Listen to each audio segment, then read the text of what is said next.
నువ్వా? ఎక్కడికి ఎందుకు వచ్చావు? అసలు నేను ఇక్కడ ఉంటున్నా నీకెలా తెలుసు?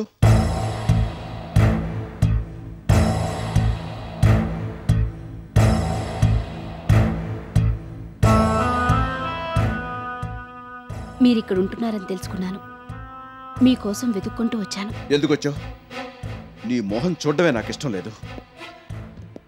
నీకు నాకు ఇంకెటువంటి సంబంధం లేదని ఆ రోజే తేల్చి చెప్పాను. అయినా సిగ్గు లేకుండా ఇంత దూరం వచ్చావు. ఇంత జరిగినా నీకు ఇంకా బుద్ధి రాలేదంటే నిన్నేమనుకోవాలి? మీరొక్క నిమిషం నన్ను మాట్లాడినిస్తే నేను ఇక్కడికి ఎందుకు వచ్చానో చెప్తాను. నువ్వు నాకేం చెప్పనక్కర్లేదు. నువ్వు ఇంకో నిమిషం కూడా ఇక్కడ ఉండడానికి వీల్లేదు. Please get out from here. చూడండి, మీరిలా అంటున్నందుకు నేనేం బాధపడను. ఎందుకంటే నేను మీ అందరినీ ఎంతగా బాధ పెట్టానో నాకు బాగా తెలుసు. మీరిలా రియాక్ట్ అవడంలో తప్పేం లేదు.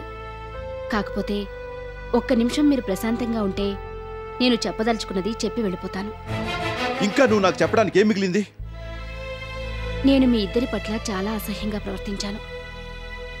మీరా ఇల్లొదిలి వచ్చేసిన దగ్గర నుంచి ప్రతిరోజు దాని గురించి ఆలోచిస్తూ బాధపడుతున్నాను. నీ బతికి కంతే అని ఆ రోజే తేల్చి చెప్పాను కదా. పశ్చాత్తాపానికి మించిన ప్రాయశ్చిత్తం ఉండదంటారు. నా తప్పు నేను తెలుసుకున్నాను. చచ్చిన పావుని ఇంకా చంపడం దేనికి? అలా నువ్వు అనగానే నిన్ను క్షమించేస్తానని మాత్రం అనుకోవద్దు. నువ్వు చేసిన పాపానికి అసలు ప్రాయశ్చిత్తం అనేదే ఉండదు. సరే, మీ ఇష్టం. నేను చెప్పేది వినండి. మీ పరిస్థితి ఏంటో నాకు బాగా తెలుసు. మీకిలా అవ్వడానికి నేనే కారణం. అందుకే నా తప్పుని కొంతవరకైనా సరిదిద్దుకుందామన్న ఆలోచనతో ఇక్కడికొచ్చాను. నేను మిమ్మల్ని మళ్లీ డబ్బు పేరుతో ట్రాప్ చేయడానికి వచ్చానని మాత్రం మీరు అనుకోవద్దు. ఇది నిజంగా మంచి మనసుతో నేను చేయాలనుకుంటున్న సాయం. మీరు దయచేసి నమ్మండి. దీని వెనుక ఎటువంటి దురుద్దేశమూ లేదు. మిమ్మల్ని ఇంతగా హింసించినందుకు ఈపాటి సాయం కూడా నేను చేయకపోతే నాకు బతుకు దుర్భరమవుతుంది. కాబట్టి నా మీద కనికరంతోనైనా నేను మీకు అందించబోయే సహాయాన్ని అందుకోండి. అంటే నువ్వు? అవును, మీకు సాయపడ్డానికే వచ్చాను. మీ ఇబ్బందులన్నీ నాకు తెలుసు. మీరు ఊరికినే నా దగ్గర డబ్బు తీసుకోరని కూడా తెలుసు. అందుకే అప్పుగానే ఇద్దామని వచ్చాను. ప్రస్తుతానికి ఈ 50 లక్షలు తీసుకోండి.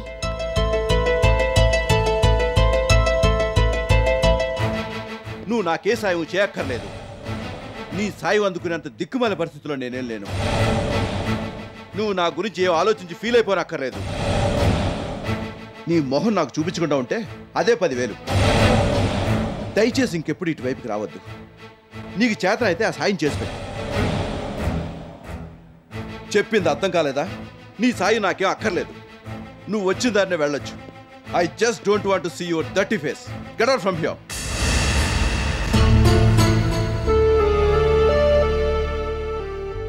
I'm sorry. మీకు సాయపడదామని వచ్చాను తప్పితే మీకు మరింత ఆవేశాన్ని కలిగిస్తానని నేను అనుకోలేదు. నిజమే, మీరంత తేలిగ్గా నా తప్పును క్షమించలేరు. అది సహజం. I just can't expect that from you. కాకపోతే నాకెందుకో మీకు ఈ సాయం చేసి పెట్టాలనిపించింది. అందుకే మనసు ఉండబట్టుకోలేక ఇంత దూరం వచ్చాను. Anyway, if you don't like it, it's okay.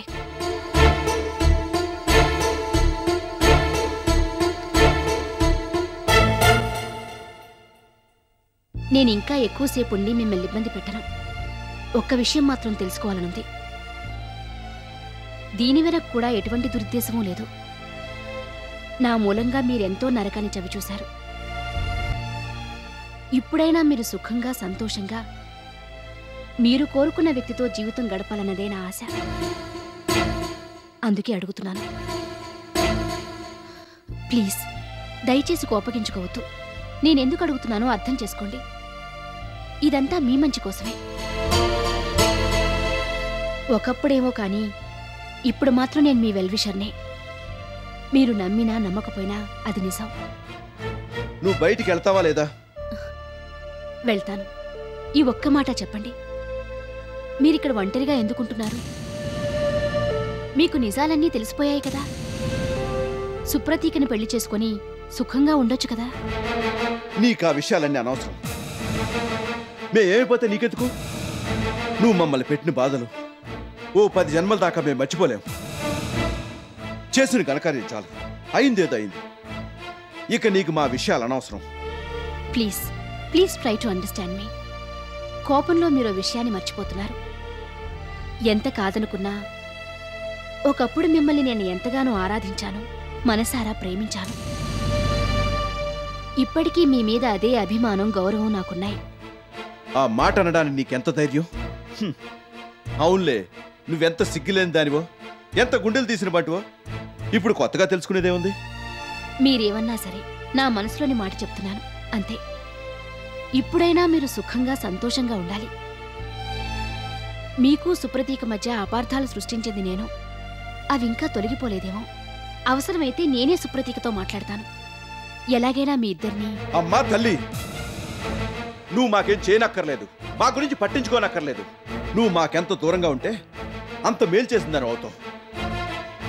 నువ్వు దయచేసి ఇంకా ఇక్కడే ఉండని హింసించగా వచ్చిందాన్నే వెళ్ళు. అసలు నువ్వు ఇక్కడ కూర్చుని మాట్లాడుతూ ఉంటే నాకు నిప్పుల్లో నిలబడినట్టుగా ఉంది. Please please get out from here.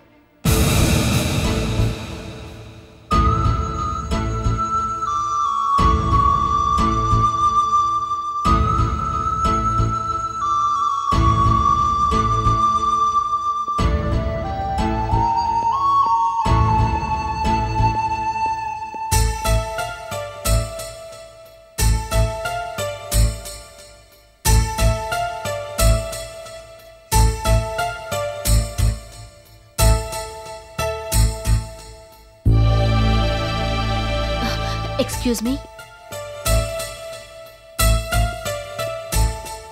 Yes, నాకు చిన్న ఇన్ఫర్మేషన్ కావాలి, చెప్పగలరా? ఏంటది? బాలకృష్ణ గారు ఈ ఇంట్లో ఒంటరిగా ఉంటున్నారా? అవును. ఎందుకని? మీకెందుకు మేడం ఆ విషయాలన్నీ? అసలు మీరెవరు? బాలకృష్ణ గారికి బాగా కావాల్సిన దాన్నే. ఆయన మంచి కోరే ఇలా అడుగుతున్నాను. ప్లీజ్ నాకు నిజం చెప్పండి. ఆయనకి సుప్రతీకతో పెళ్ళెందుకు జరగలేదు? ఇప్పుడు సుప్రతీక ఎక్కడుంటోంది? తన పాతింట్లోనే ఉంటోందా? ఇవన్నీ మీకెందుకు మేడం? అవసరం ఉంది కాబట్టే అడుగుతున్నాను. చూడండి, బాలకృష్ణ గారి కోసం వెతుక్కుంటూ ఇంత దూరం వచ్చాను. నా పరిస్థితి చూశారు కదా. ఇలాంటి పరిస్థితుల్లో కూడా ఇంత దూరం వచ్చానంటే ఆయన మీద అభిమానం ఉండబట్టే కదా. పైగా నేనేమీ సీక్రెట్లు అడగడం లేదు కదా. బయట ఇంకెవరినన్నా అడిగినా నా ప్రశ్నలకు సమాధానాలు దొరుకుతాయి. ఎవరినో అడగడం ఇష్టం లేకే ఈ ఇంట్లో అడుగుతున్నాను. దయచేసి చెప్పండి. బాలకృష్ణ గారికి సుప్రతీక అంటే చాలా అభిమానం మేడం. సార్ పాత ఆఫీసులో ఆవిడ పనిచేసింది కూడా. అవన్నీ నాకు తెలుసు. ఇప్పటి సంగతి కావాలి. నాకు పెద్దగా తెలియదు మేడం. సార్ ఈ కొత్త బిజినెస్ స్టార్ట్ చేశాక మళ్ళీ నన్నే పిలిపించారు. ఆ మధ్యలో ఏమైందో నాకు కూడా సరిగ్గా తెలీదు. బాలకృష్ణ గారు కూడా ఎప్పుడు మాతో ఏం చెప్పలేదు. కాకపోతే నేను విన్నదేంటంటే... చెప్పండి, ఆగిపోయారే? ఏం లేదు మేడం, బాలకృష్ణ గారు సుప్రతీక ఇంటికి వెళ్ళారట. అంతకి ముందు జరిగిందంతా ఓ పీడకలుగా మర్చిపోయి తనని పెళ్లి చేసుకోమని అడిగారట. ఆవిడ ఒప్పుకోలేదట. ఇంకెప్పుడు ఆ ఇంటి వైపు కూడా రావద్దని చెప్పారట. దాంతో చేసేది లేక ఈయన తిరిగి వచ్చేసారట. ఈయనకి ఆవిడంటే చాలా అభిమానం. నేను అనుకోవడం, ఆవిడ మనసు మార్చుకోకపోతే ఈ జీవితాంతం బ్రహ్మచారిగానే ఉండిపోవచ్చు. ఇంతకు మించి నాకు పెద్దగా తెలీదు మేడం. పైగా పర్సనల్ విషయాల గురించి ఆయనతో ఎలా మాట్లాడగలను? సారీ మేడం, ఇప్పటికే ఆలస్యమైంది. నేను ఆఫీస్కి వెళ్ళాలి. ఓకే.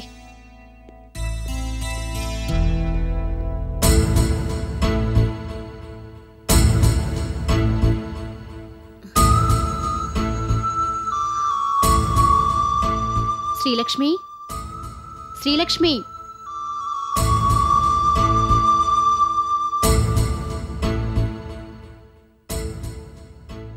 మన ఇంటికి వెళ్ళిపోదాం. సరేనమ్మా.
ఏంటి అంత భయపడుతున్నావు?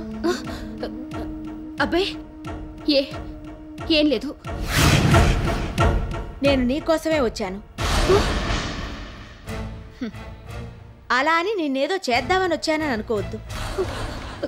నీ బాకీ తీర్చేసి వెళ్దామని వచ్చాను. నేనొచ్చి చాలాసేపు అయింది. నీకోసమే వెయిట్ చేస్తున్నాను.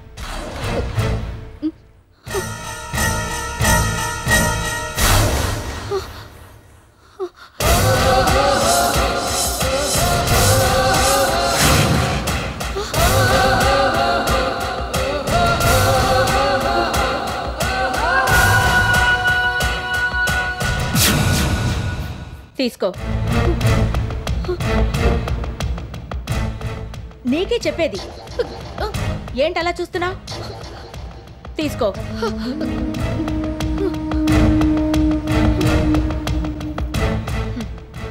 ఆ కాగితంలో వివరాలన్నీ ఉన్నాయి. బ్రౌన్ కవర్లో డబ్బులున్నాయి. ఒకసారి తెరిచి లెక్క సరి చూసుకో. అక్కర్లేదు. అయినా నువ్వు అసలు నా బాకీ తీర్చనక్కర్లేదు. What do you mean? అయినా నాకంత కర్మ పట్టిందనుకుంటున్నావా? నీ డబ్బుని నేనేం చేసుకోను? నీకిష్టం ఉన్నా లేకపోయినా నువ్వు తీసుకోవాల్సిందే.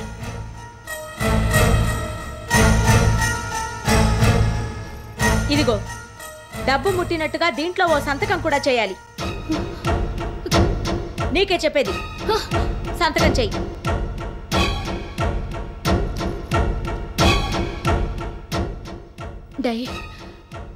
డైనింగ్ టేబుల్ దగ్గరికి తీసుకెళ్ళు.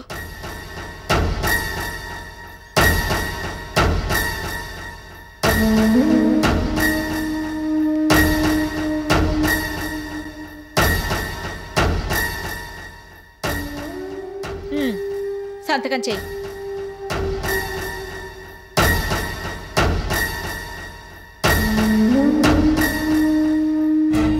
మళ్ళీ ఈ ఇంటి గడప తొక్కకూడదనుకున్నాను. నీ మొహం అసలే చూడకూడదనుకున్నాను. కానీ బాకీ పేరుతో మళ్ళీ ఇక్కడికి రాక తప్పలేదు. ఎనీవే, నేనింక ఇక్కడికి రావాల్సిన అవసరం లేదు. ఈ రోజుతో నాకు పట్టిన శని పూర్తిగా విరగడైనట్టే.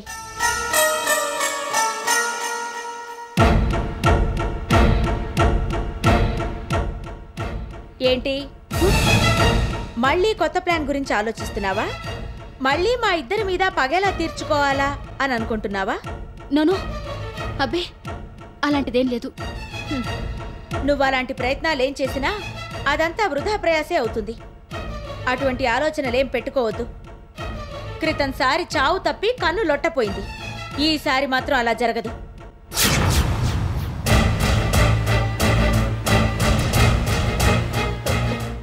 Please 1 minute.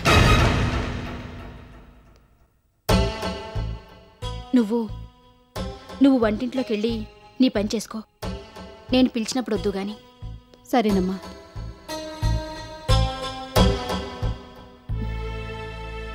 నేను నీకు సలహా ఇచ్చేటంతటి దాన్ని కాదు. నాకు ఆ అర్హత ఎప్పుడో పోయిందని కూడా నాకు బాగా తెలుసు. అయినా నీకు ఈ మాట చెప్పకుండా ఉండలేకపోతున్నాను. ఏంటది? ఏం లేదు. నేనిలా అడగటం వెనక్కు కూడా ఏదో ప్లాన్ ఉందని మాత్రం అనుకోవద్దు. ఇంతకీ నువ్వు చెప్పాలనుకుంటున్నదేంటి? ఏం లేదు. బాలకృష్ణ గారు నిన్ను పెళ్లి చేసుకోవాలన్న ఉద్దేశంతో నీ ఇంటికొస్తే నువ్వు ఒప్పుకోలేదని విన్నాను. ఆయన చేసిన దాంట్లో ఎటువంటి తప్పు లేదు. అంతా నా నాటకంలో భాగంగానే జరిగింది. ఆయన పరిస్థితుల్లో ఎవరున్నా అలాగే చేస్తారు. నీకివన్నీ తెలుసు. ఆయన నీకు క్షమాపణలు చెప్పినా నువ్వు ఆయన్ని ఎందుకు కాదనుకుంటున్నావో నాకు అర్థం కావడం లేదు. ఆయన తప్పేమీ లేనప్పుడు, ఆయన నువ్వెంతగానో ప్రేమించినప్పుడు జరిగిందంతా మర్చిపోయి ఆయనతో కొత్త జీవితం ప్రారంభించొచ్చు కదా. ఆయన విలువేంటో పోగొట్టుకున్న నాకు బాగా తెలుసు. ఎందుకు అనవసరంగా చేజేతులా నీ జీవితాన్ని నువ్వే పాడు చేసుకుంటావు? నా మాట విని నీ మనసు మార్చుకో. మిమ్మల్ని ఎంతగానో హింస పెట్టాను. నా తప్పేంటో తెలుసుకున్నాను. ఇప్పుడు మీరిద్దరూ ఒక్కటైతే నాకన్నా సంతోషించేవాళ్ళు ఇంకెవరూ ఉండరు. అనవసరపు ఆలోచనలు మనసులో పెట్టుకోక నా మాట విని. అలా అని నువ్వనుకోవచ్చు. నేననుకోలేను. అదే నీకు నాకు ఉన్న తేడా. నేను నీలా కాదు. నాకు స్వాభిమానం ఎక్కువ. జీవితంలో నైతిక విలువలకి నేను చాలా ఇంపార్టెన్స్ ఇస్తాను. అది నీకు చెప్పినా అర్థం కాదు. అనుకున్నది ఎలాగైనా సాధించాలనుకునే నీకు నాకు చాలా తేడా ఉంది. నీకు ఈ విషయం ఎప్పటికీ అర్థం కాదు కూడా. అందుకే నాకు చెప్పాలని కూడా అనిపించడం లేదు. నువ్వు ఇవ్వాలనుకున్న సలహా ఇదేనా? ఇంకేమైనా ఉందా? లేదంటే చెప్పు, బయలుదేరతాను.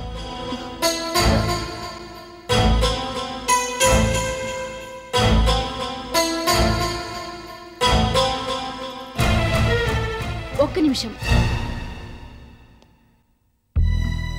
ఏం లేదు.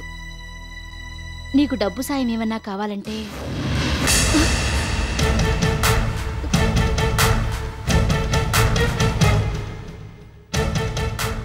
చూడు, నాకు బాకీలు ఉంచుకోవడం ఇష్టం లేదు. నేనెప్పుడూ ఆ పని చేయలేదు కూడా. ఇప్పుడు అసలు ఆ అవసరమే నాకు లేదు. కాబట్టి నో థ్యాంక్స్.